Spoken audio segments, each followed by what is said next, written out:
Hoje em dia, as instituições de ensino, além de oferecerem um bom conteúdo para que seus estudantes estudem, também precisa fornecer auxílio para que alunos que possuem dificuldade no aprendizado, seja por causa de uma condição física, como surdez, cegueira e etc., ou por causa de uma condição que afete a sua capacidade de raciocínio, como portadores de autismo, síndrome de Down e etc. Para que esses alunos tenham essa oportunidade de poderem estudar com o auxílio necessário, programas como o NAP foram criados para seu bem.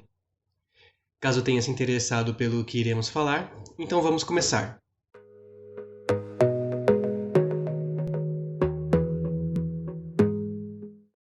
Bom, antes de começarmos o nosso programa de hoje, eu gostaria primeiro de dar as boas-vindas para o nosso convidado do dia. Bom, Alan, boa tarde e muito obrigado por você ter aceitado participar do nosso convite. Obrigado, Gustavo. O prazer é meu de estar aqui com vocês e auxiliar nessa produção de conteúdo que é tão importante, né, para a educação e por conhecimento de todos, né? Porque a gente às vezes não tem ciência dos pormenores que acontecem na comunidade universitária e eu vejo que a contribuição de vocês frente a isso com os programas é bem válida e seja bem-vinda, né, para toda a comunidade, seja docente, aluno, professor. Então, eu fico lisonjeado pelo convite. Bom, então, agora para começarmos o nosso programa, a nossa primeira questão. Quem é você e o que você faz? Bom, eu sou o Alan, né, Alan Pichait, eu sou na FMU, eu sou coordenador dos cursos de Ciências Biológicas Bacharelado, Ciências Biológicas Licenciatura, o bacharelado é presencial, a licenciatura no EAD, então eu tenho as perninhas nas duas interfaces de ensino, e também do curso de Tecnologia em Radiologia. Eu estou na FMU desde 2011, eu ingressei nela como professor do curso de Ciências Biológicas, inclusive quando o curso estava começando, então eu tive o prazer de ajudar o desenvolvimento desse curso, o crescimento dele, assumindo, por exemplo, cadeiras de estágio, construindo toda o que seria a interface dos estágios obrigatórios do curso, e mais recentemente, né, eu fui convidado para assumir a coordenação como apoio de coordenação em 2016, coordenador adjunto e então coordenador dos cursos. Bom, muito bem. Então, agora indo para a nossa próxima questão, já entrando diretamente no tema que iremos abordar hoje. Qual é a importância de ter um núcleo de apoio psicopedagógico, também conhecido como NAP, dentro das instituições de ensino nos dias de hoje? Qual a importância? Então, o NAP é o Núcleo de Apoio Psicopedagógico, né? A gente tem uma normativa do Ministério da Educação que fala que as instituições de ensino superior, as IES, elas precisam acolher o estudante em diversas interfaces.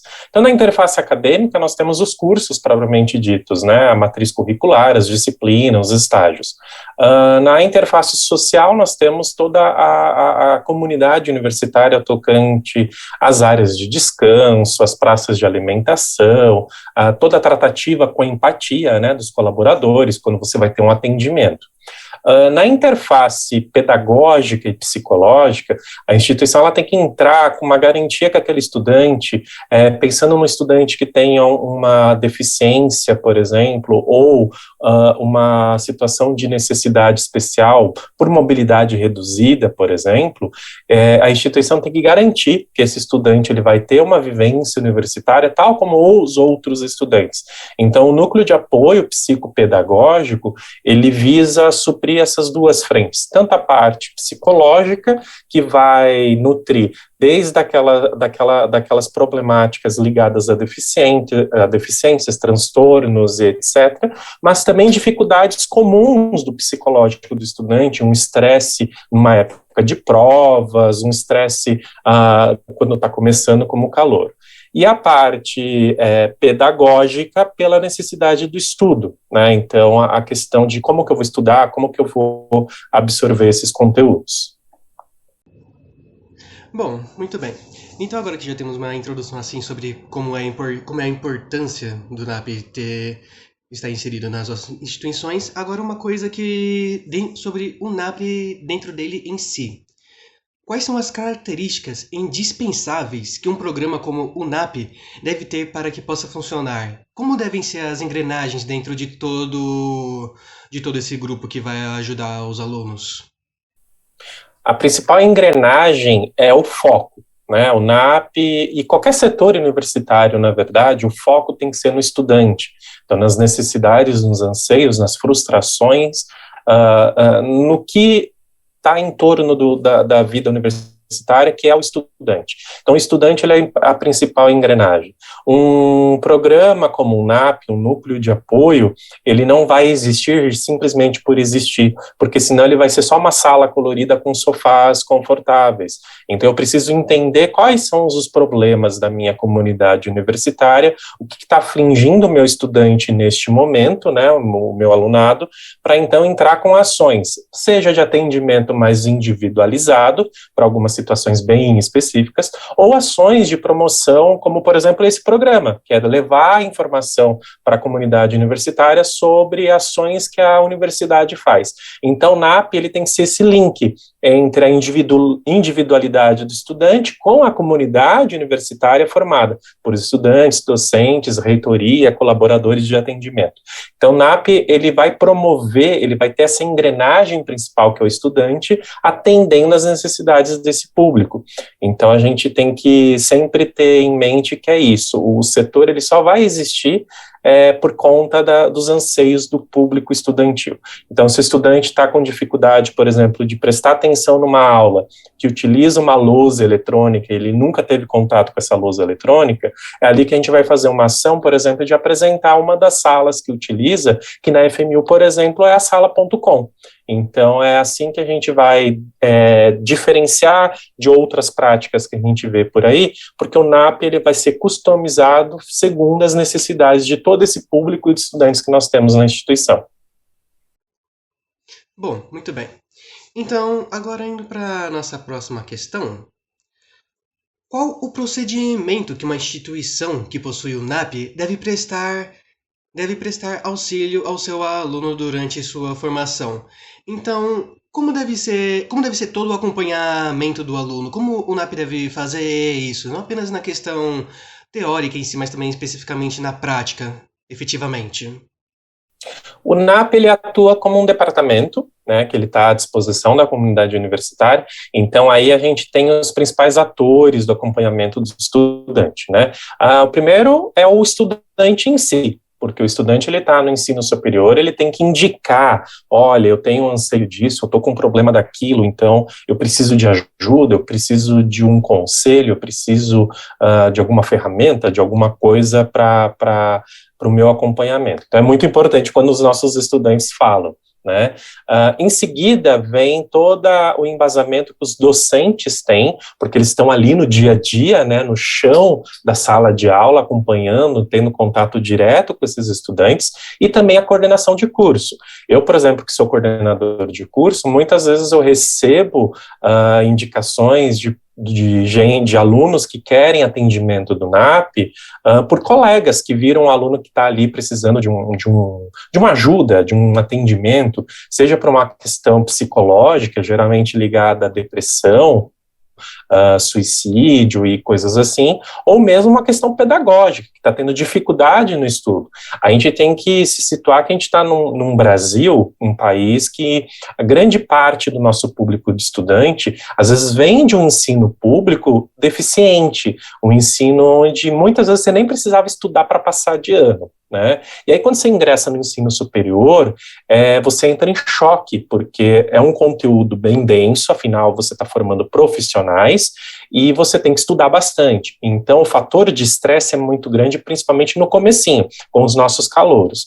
Então entra aí a questão da didática, do acompanhamento pedagógico. Então o auxílio do NAP é estar à disposição, tanto indo atrás desses estudantes, como a gente vê através dos informativos, dos comunicados que o NAP dispara para os estudantes através da equipe de comunicação e marketing, ou ficando à disposição através de um canal, que é o e-mail, né, nap@fmu.br, onde tanto estudante, coordenador, professor pode entrar em contato para principalmente tratar estudantes, mas também professores. Às vezes o professor precisa de um apoio psicopedagógico, né? Às vezes o coordenador também precisa. Então a engrenagem ali, o funcionamento, a disponibilidade do NAP para a nossa comunidade, ela é bilateral, né? Ela é tanto direta do NAP atuando na comunidade, como da comunidade indo atrás do NAP. Certo, muito bem.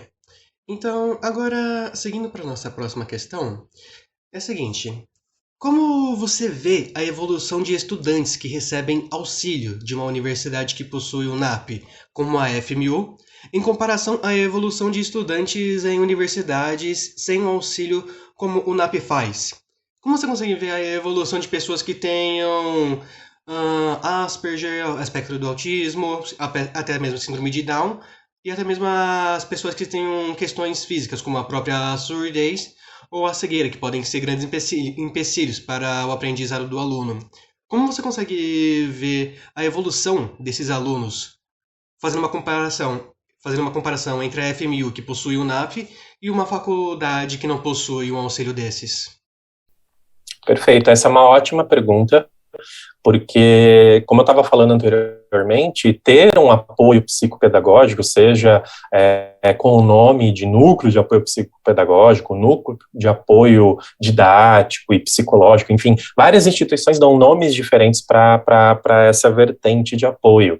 É diferente quando você tem ali um escritório bonitinho, com sofás confortáveis, do que quando você até pode ter o sofá confortável, não estou criticando ele, mas de ter um núcleo de fato que está atuando na comunidade estudantil, né? Então, o principal aspecto são esses casos que você citou. O mais básico é o aluno que tem um problema de cegueira, que precisa de softwares especiais ou que precisa de um material customizado para as aulas, né? E aí a gente tem que ter um núcleo que vai fazer o acompanhamento direto com esse estudante, garantindo que esse estudante ali cego, ele está tendo um aprendizado condizente, tal como os colegas dele que não têm a cegueira na classe que ele frequenta.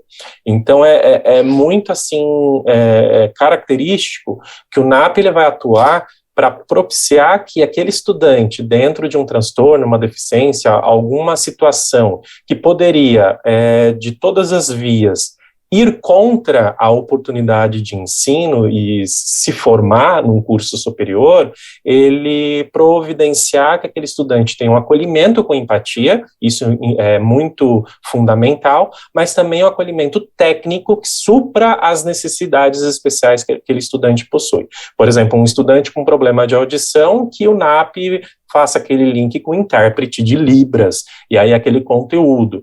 E aí não fica só no intérprete, não basta só colocar o intérprete na sala de aula, basta também fazer um alinhamento, então o NAP vai chamar a coordenação para falar qual aluno que precisa de atendimento especial, para falar que vai ter um intérprete, para falar com os professores, olha, durante as aulas existem termos que a linguagem de sinais não tem uma tradução, porque é um idioma diferente, não é simplesmente pegar e traduzir literalmente o português para o gesto, na verdade é um outro idioma, ele tem toda uma base linguística diferente. Então o professor ele também tem que saber que às vezes um termo que, por exemplo, eu uso num curso de biologia, é o mesmo termo do curso de direito com um significado completamente diferente. Só que se o intérprete não tem esse conhecimento de diferença entre direito e biologia, ele vai se perder na hora de explicar para o estudante que precisa da linguagem. Então, ele precisa ter esse alinhamento com a coordenação e com os professores de que na hora que você vai apresentar um conceito, então, de repente, você dá exemplos, porque é o intérprete dando exemplos, o aluno vai entender. Então, a ação do NAP, que vai ajudar na evolução desses estudantes, e aí separar o joio do trigo, né, a instituição que tem um NAP ativo, atuante, como a FMU, de instituições que só tem ali um departamento modelo, isso, é garantir de fato que a aprendizagem está sendo efetiva, porque no final eu não vou ter por exemplo, o Alan, que é cego, se graduando em biologia, o Alan com diploma de biologia. Eu vou ter o Alan biólogo. Então, o NAP vai facilitar que o Alan vai ser biólogo, não que o Alan é cego e biólogo, entendeu? A cegueira, ela fica em segundo plano, porque, na verdade, a gente deu um embasamento através do NAP que aquele aluno ele precisava de uma ferramenta, de uma técnica diferente, mas que o aprendizado ele foi tão efetivo quanto qualquer outro colega ali que não precisou de uma técnica diferente. Então, é a questão da equidade da nossa comunidade de alunos, né, de tratar todo mundo de uma forma igual, mas igual respeitando as diferenças de cada um. Certo.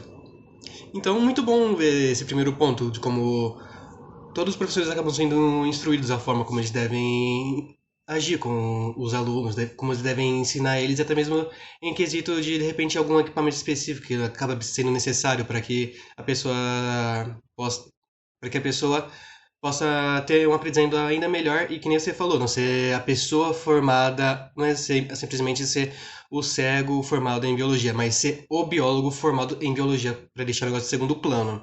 É bom ver que eles têm essa evolução assim e conseguem ensinar bem as pessoas. Mas agora é uma questão um pouco mais sobre isso.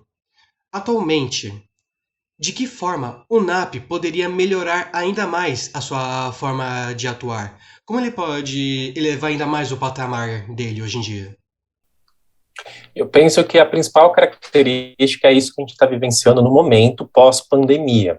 A gente está vindo de uma interface onde toda a comunidade, isso na FMU e em outras instituições, o aluno ele estava no ambiente online por conta das restrições, né, de convívio e limitações que foram colocadas por regras sanitárias, que foram importantes por conta da proteção de todo mundo, e conforme as regras vão flexibilizando, a vacina vai sendo aplicada, a gente já está avançando para a quarta dose entre os idosos, existe essa possibilidade desse retorno presencial, como a gente teve lá em 2019.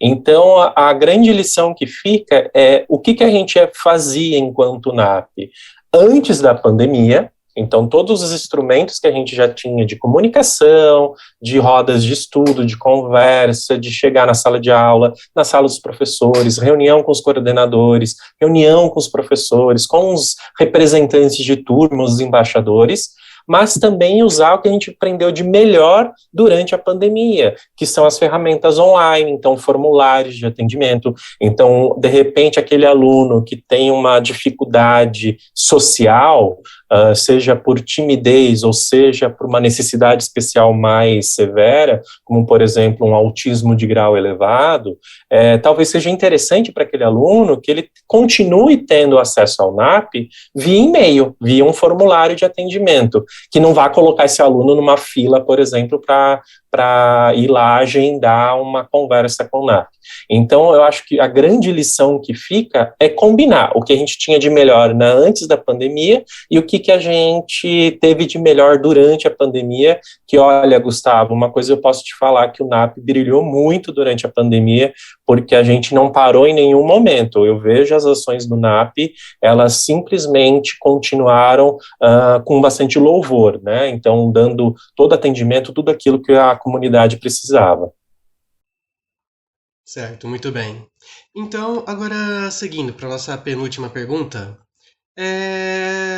nós soubemos que você acabou fazendo um artigo específico sobre a importância do NAP nas universidades. Então, essa é uma pergunta que eu gostaria de fazer. Por qual motivo você produziu um artigo sobre a importância do NAP nas instituições de ensino? Poderia falar rapidamente sobre o motivo, o que você tinha em mente ao criar um artigo desses? Claro, uma coisa que eu tenho muito minha, né? Eu sou um professor daqueles professores influenciadores. Eu tenho uma atuação em mídias digitais, sociais, na mídia como imprensa, Então, em entrevistas e tal, eu tenho uma pegada de divulgação científica, mas principalmente voltada para sentar no chão e conversar com qualquer pessoa na linguagem dessa pessoa. Não é porque, de repente, eu sou doutor que eu vou falar em termos que eu via no meu doutorado e aí ninguém vai me entender. Então, em termos de didática, né, já que eu sou licenciado também em biologia, eu aprendi muito na minha vida a sempre conversar de igual para igual, porque é assim que eu estou levando o ensino para essas pessoas.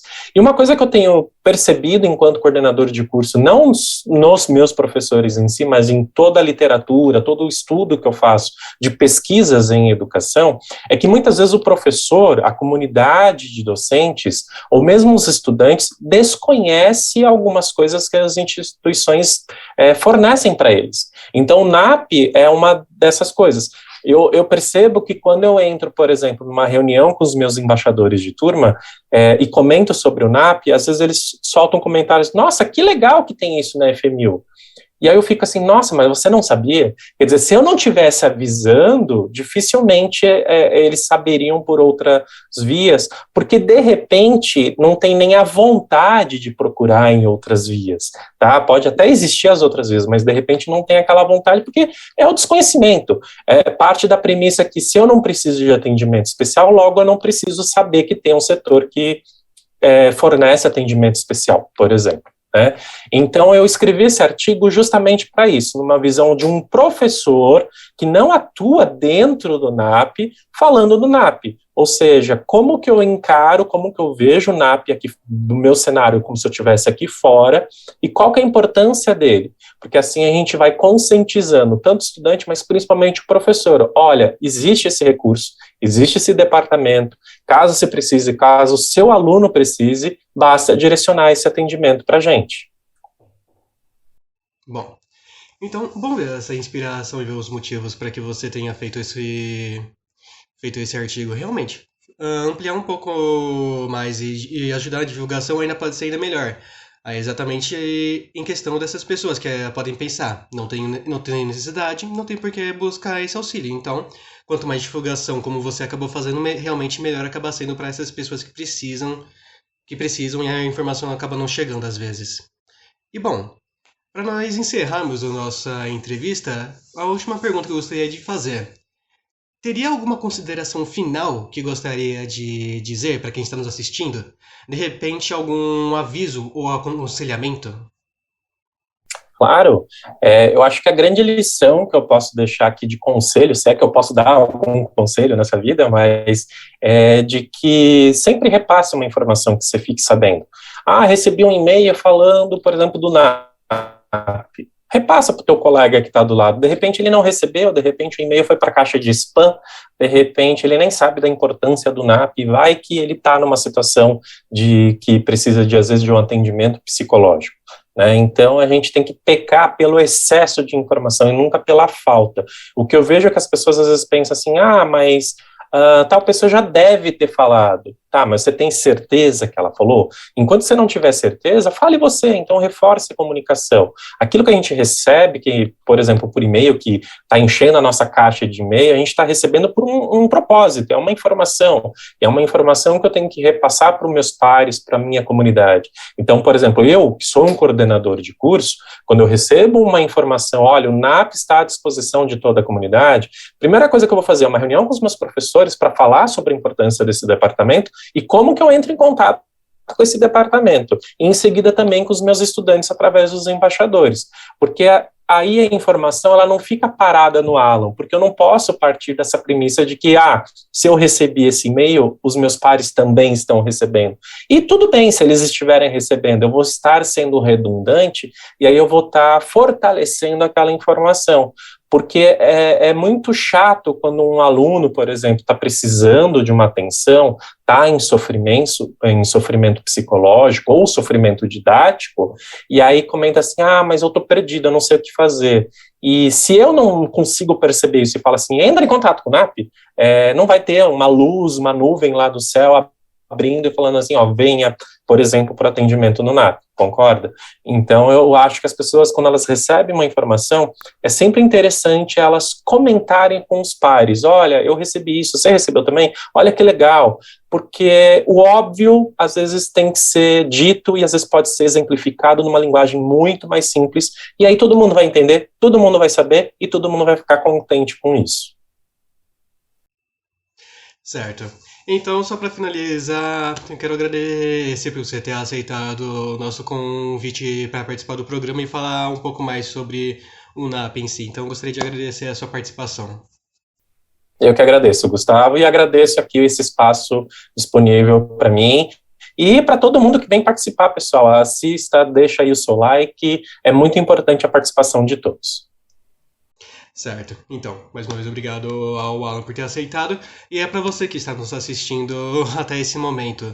Caso você tenha gostado, por favor, eu gostaria que você assistisse os nossos episódios anteriores e os que ainda estariam por seguir. Bom, muito obrigado a todos que nos assistiram até agora e até um próximo momento.